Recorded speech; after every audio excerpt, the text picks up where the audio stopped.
Nahmaduhu wa nusalli wa nusallimu ala rasulihil karim, amma ba'd. Hadirin dimuliakan, seluruh dunia ini yang kita lihat ini semua adalah ciptaan Allah. Apa saja, langit, bumi, daratan, lautan, manusia, tumbuh-tumbuhan. Maka semua yang ada di alam semesta ini mengingatkan kita kepada Allah.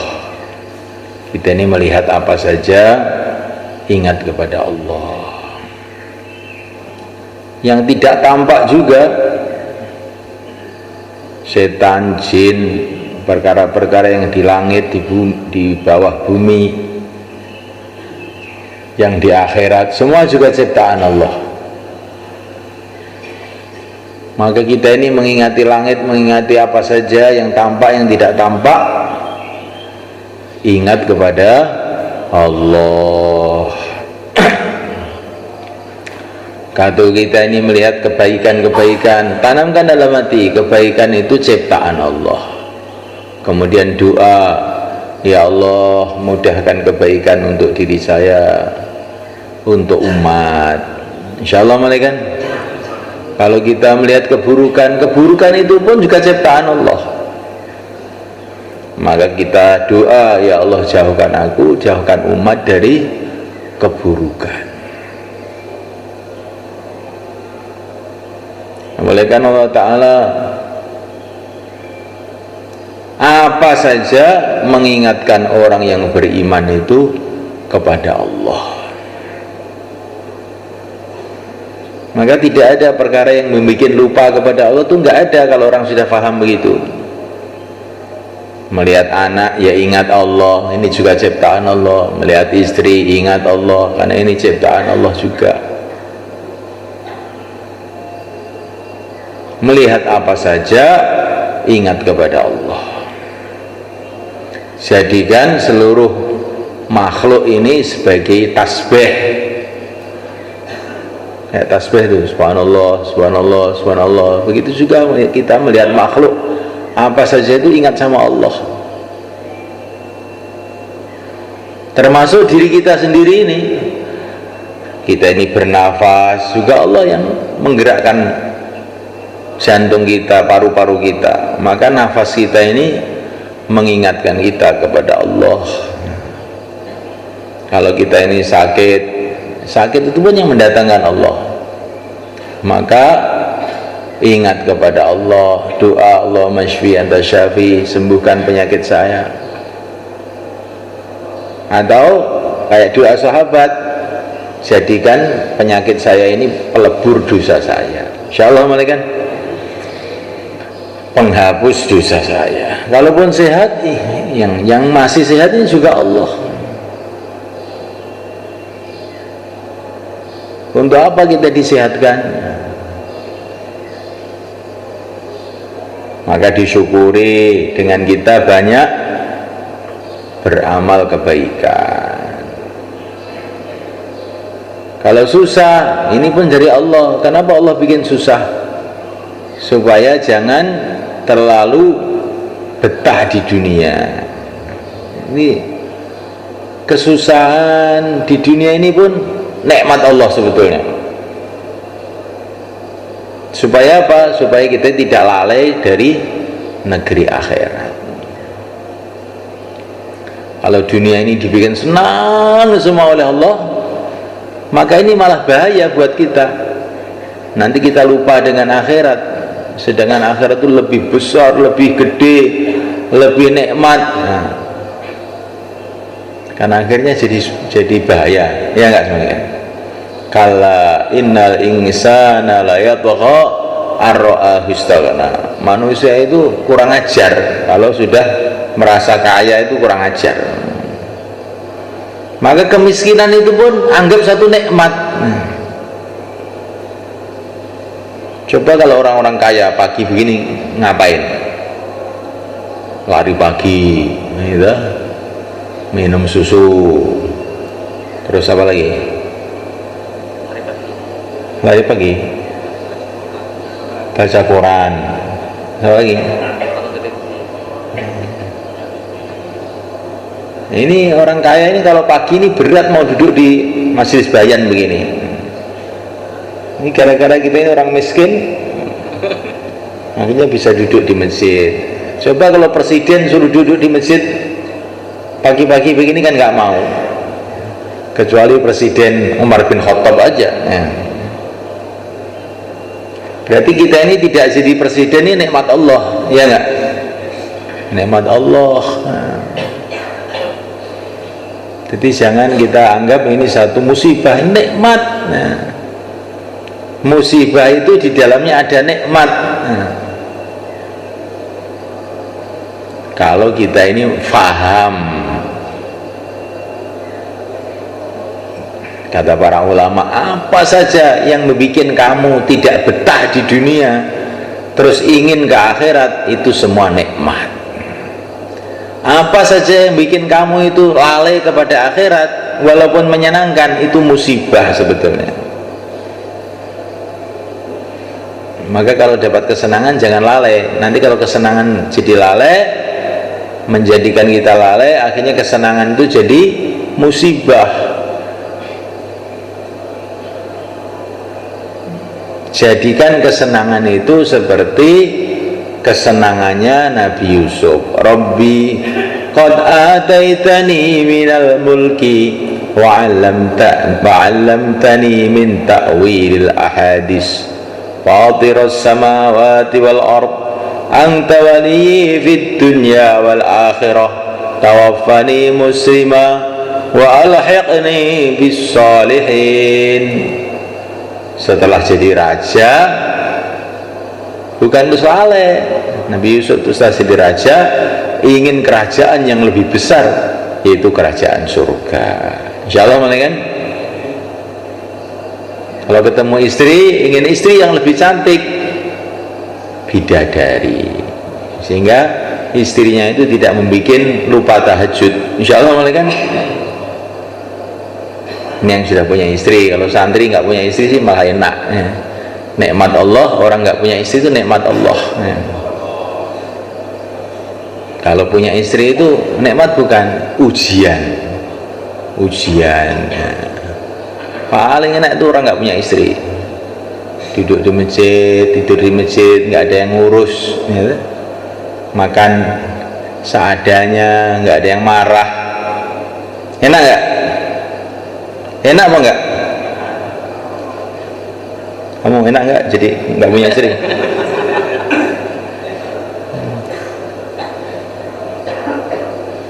Paling enak itu orang enggak punya istri.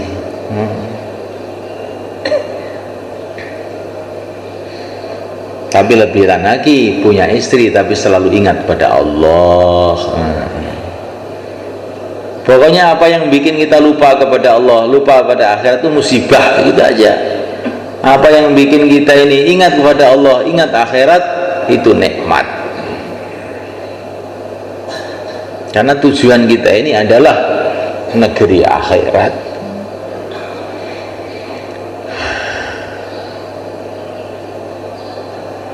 Akhirat sudah jadi. Kemarin waktu tanggal 27 Mi'raj, Nabi sudah ke sana, sudah melihat surga, sudah jadi semua. Ada istana yang indah sekali di surga. Di situ ada bidadari yang cantik sekali. Nabi ingin melihat, ini punyanya siapa nih? Kata Nabi. Maka itu malaikat-malaikat yang menjaga itu jawabannya itu berbelit-belit. Ini punya siapa? Punyanya orang Quraisy ya Rasulullah. Lah saya ini orang Quraisy. Punyanya Umar bin Khattab. Maka ketika Nabi dikasih tahu punyanya Umar, langsung Nabi nggak jadi masuk. Umar itu orangnya pencemburu sekali, nanti kalau saya masuk marah dia, katanya. Maka diceritakan kepada Sayyidina Umar oleh Nabi, tadi saya mau masuk di istana kamu di surga, saya nggak jadi karena kamu ini kan pencemburu orangnya. Maka Sayyidina Umar pun nangis, ya Rasulullah, saya cemburu kepada Tuhan, bagaimana? Jadi Sayyidina Umar itu masih panas-panasnya perjuangan di Mekah. Waktu Mi'raj itu Nabi masih di Mekah, para Sayyidina Umar juga masih di Mekah, tapi istananya sudah jadi di sana. Nah, kita ini istananya sudah jadi belum? Insya Allah sudah juga. Nah, maka jangan sampai kita melupakan kuncinya ini. La ilaha illallah. Tanamkan keyakinan betul-betul dalam hati kita bahwa yang berkuasa hanya Allah, yang menentukan hanya Allah, sehingga hati kita senantiasa tawajuh kepada Allah siang dan malam.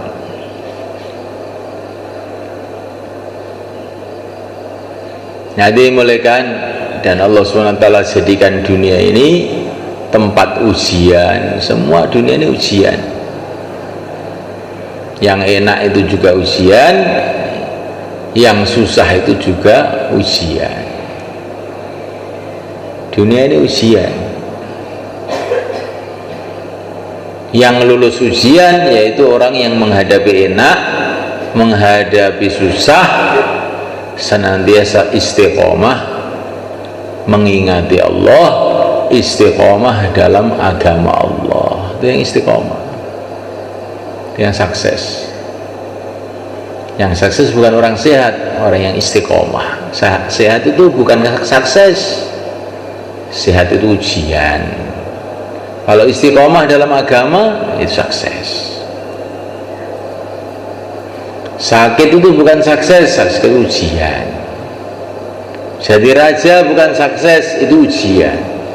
Yang istiqomah dalam agama itu sukses, lulus ujian. Insyaallah malaikat. Seluruh benda-benda yang ada di dunia ini, kejadian-kejadian yang ada di dunia ini adalah ujian.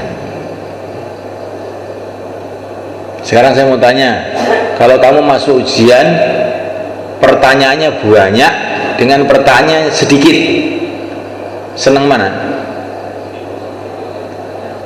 Banyak atau sedikit? Sedikit. Kalau kamu senang banyak, nanti kalau nggak lulus gimana?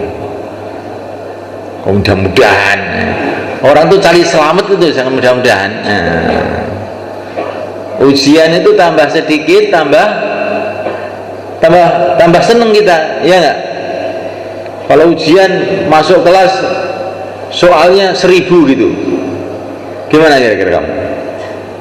Waktunya cuma 1 jam, kan pusing kamu. Tapi soalnya cuma 5 biji, mudah lagi. Senang apa enggak? Kalau Nurholis malah senang yang banyak. Ini orang mumet ini kan Nurholis.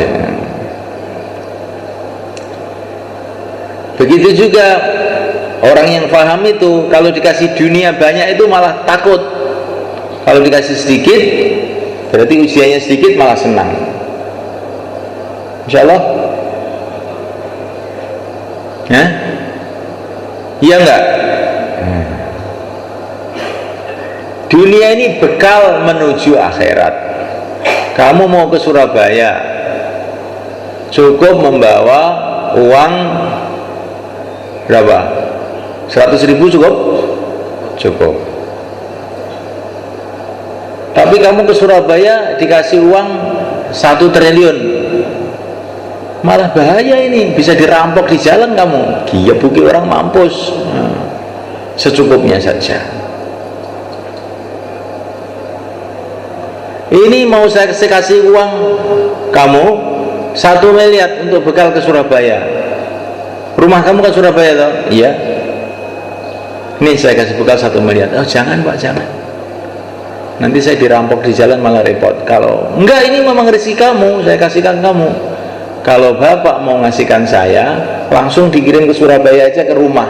Kalau dalam perjalanan ini saya takut nanti, ya nggak mereka. Nah, maka kalau kita ini mau dikasih uang banyak, nggak usah mau, jangan mau, dikit aja secukupnya. Kalau memang ini rezeki saya, kirim saja ke rumah akhirat, insya Allah kan.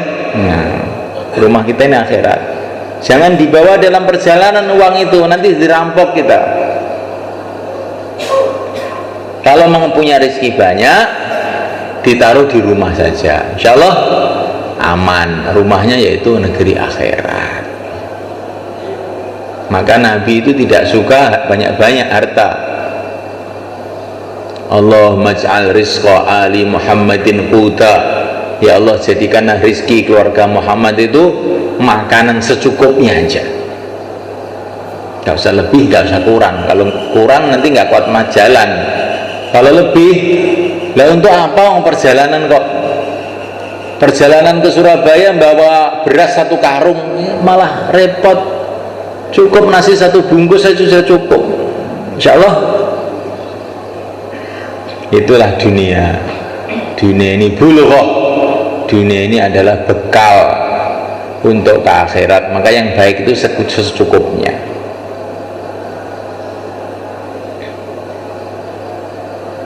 Insya Allah, kan? Tetapi semua kan, ini ada tetapinya. Kalau orang itu memang tulisannya di langit itu rizkinya banyak, walaupun dia pikirannya begitu, tetap banyak juga rizkinya itu. Kalau orang itu tulisannya rizkinya itu sedikit, walaupun dia rakus juga tetap sedikit saja. Maka kamu itu ingin zuhud, ingin menolak dunia, itu tidak membuat dunia itu lari dari kamu, enggak. Dunia yang sudah ditulis oleh Allah untuk kamu akan datang juga. Seperti para sahabat itu, mereka enggak mau sebetulnya dunia itu, tapi memang rezekinya banyak. Harta dari Persia, harta dari Romawi, harta dari mana-mana tumplek blek ke Madinah.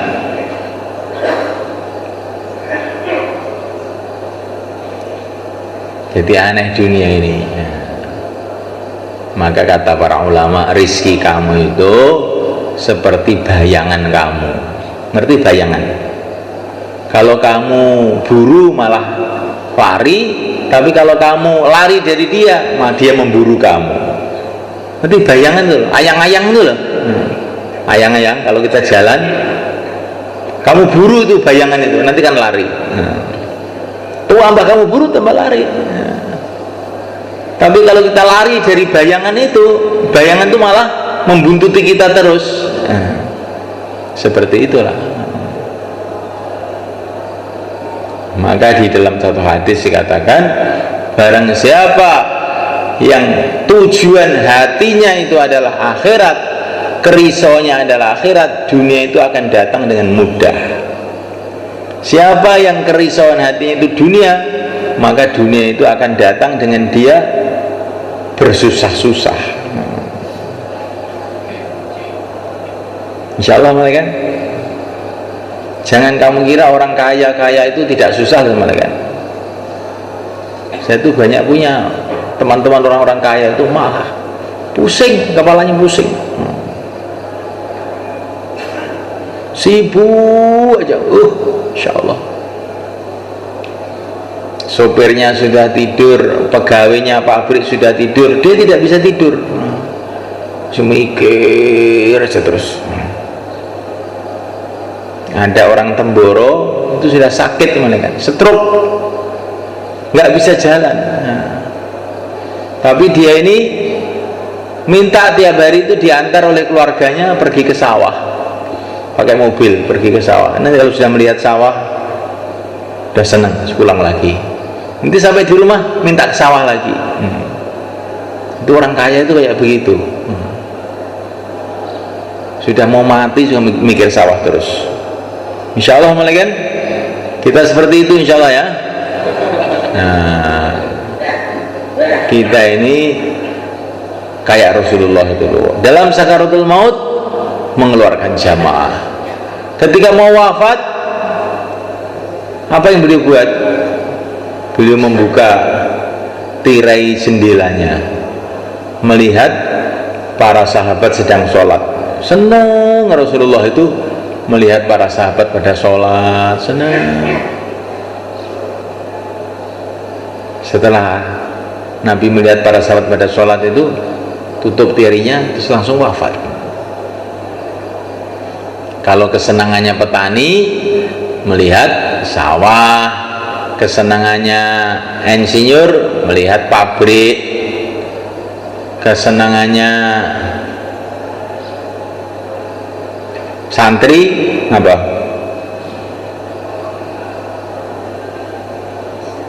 Melihat nasi, ya. Kalau senangannya Nabi melihat jamaah keluar dan melihat orang sholat. Maka Nabi itu terakhir tuh melihat jamaah berangkat, melihat orang sholat. Ini kesenangan kita ini apa? Kalau kita ini imannya benar, kesenangan kita adalah kesenangan Rasulullah SAW. Kesukaan kita adalah kesukaan Rasulullah SAW. La yu'minu ahadukum hatta yakuna hawahu taba'an lima jitu bih. Tidak sempurna iman seseorang sehingga kesenangannya itu ikut saya. Pokoknya kalau ikut Rasulullah senang, kalau nggak ikut Rasul nggak senang. Rasulullah senang rizki yang cukupan, tidak lebih tidak kurang. Kalau Nur Khalis senang yang banyak. Ya Nur? Enggak. Banyak atau sedikit? Sedikit berkah. Isa yang jawab nih. Sedikit tapi berkah. Iya. Yang paling baik Nur Khalis jangan dijawab, karena jawaban kamu nggak sama dengan hatinya. Hatinya itu ingin tanya. Kalau ditanya itu doakan aja Pak Kiai, doakan aja. Hati saya ini belum nutut ke situ itu. Nanti saya kalau jawab malah bohong nanti. Masya Allah. Bahkan dalam satu hadis mengatakan, orang yang dikasih rizki pas-pasan kok dia merasa tidak beruntung, berarti goblok. Orang tuh rizki pas-pasan ini untung. Oh sudah pas loh, kan sudah cukup dong. Dan akan ringan urusannya di akhirat, ringan hisabnya di akhirat. Dia harus merasa beruntung. Insya Allah malaikat. Nah, ibaratnya kita ini dalam perjalanan, 10 orang, yang satu dikasih beban 1 kilo, yang 2 kilo, yang satu kuintal. Mana yang paling enak? 1 kilo. Ada lagi ini pimpinan rombongan, nggak usah dikasih beban apa-apa, nggak bawa apa-apa, barang-barangnya dibawa rombongannya. Seperti presiden itu kalau pergi kemana-mana tidak bawa koper, enggak bawa beras sendiri, enggak. Panglimanya, pengawalnya yang bawa. Lah orang iman tuh seperti presiden di dunia ini, enggak bawa apa-apa, yang bawa biar yang lain-lain. Nah, orang iman ini enggak usah bawa apa-apa. Presiden, insyaallah kan? Yang bawa apa-apa itu namanya kuli. Nah, kalau presiden tidak bawa apa-apa. Betul nggak kan? Presiden bawa karung ada? Nggak ada. Yang bawa karung itu kuli. Maka orang yang hartanya banyak itu kuli. Orang yang nggak punya apa-apa itu raja. Itu kalau orang-orang sufi dulu begitu, kan? Memahami perkara itu begitu. Sudah nggak punya apa-apa, nah itu sudah plong. Alhamdulillah sudah nggak punya apa-apa. Masya Allah subhanahu wa ta'ala. Tapi walaupun kuli, kalau niatnya khidmat dapat pahala, insya Allah, kan?